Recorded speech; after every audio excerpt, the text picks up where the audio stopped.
I just listened to a Suze Orman podcast where she had a guest called Michelle call in.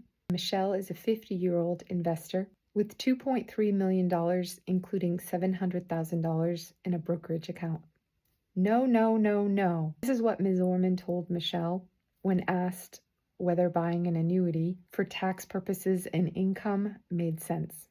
Orman was quite blunt. She doesn't want people touching annuities, life insurance investment vehicles, or insurance investments of any kind. Here's the part that worries me the most about this. She isn't licensed to provide fiduciary advice, yet she gave this caller, Michelle, very specific and absolute direction. Never touch an annuity. That's advice, delivered personally to this person that was calling in. That's advice, and in addition to that, it's biased. Real financial advice needs to be personal. That's why it's called personal finance. It needs to be tailored to the individual, not shouted in absolutes on a podcast. A licensed advisor or planner is required to evaluate someone's tax picture, their income needs, their health, their longevity, and their goals before ever making any type of recommendation. So the other point of this video is taking a look at what the experts say and they actually run the numbers. So let's take Michael Finke as one of the experts. He actually responded in an article called Suze Orman Gets It Wrong on Annuities and Taxes. Here's a few highlights from that article. Tax deferral can matter. Annuities allow earnings to grow tax deferred until withdrawal, which can improve after-tax income compared to fully taxable investments. And then we have lifetime income value. Guaranteed income has behavioral and psychological benefits. For many retirees, these go beyond the simple math. And then it depends.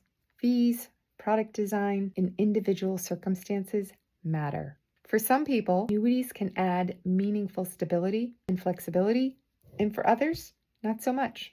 Now, I certainly respect Suze for empowering millions of people to pay attention to their money, but when someone like her with a microphone says never, without being licensed to give that kind of advice, it's kind of a red flag and something people should pay attention to.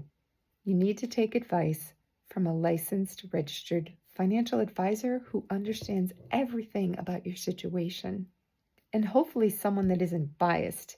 Even those advisors who are saying never buy an annuity, they're kind of biased, right?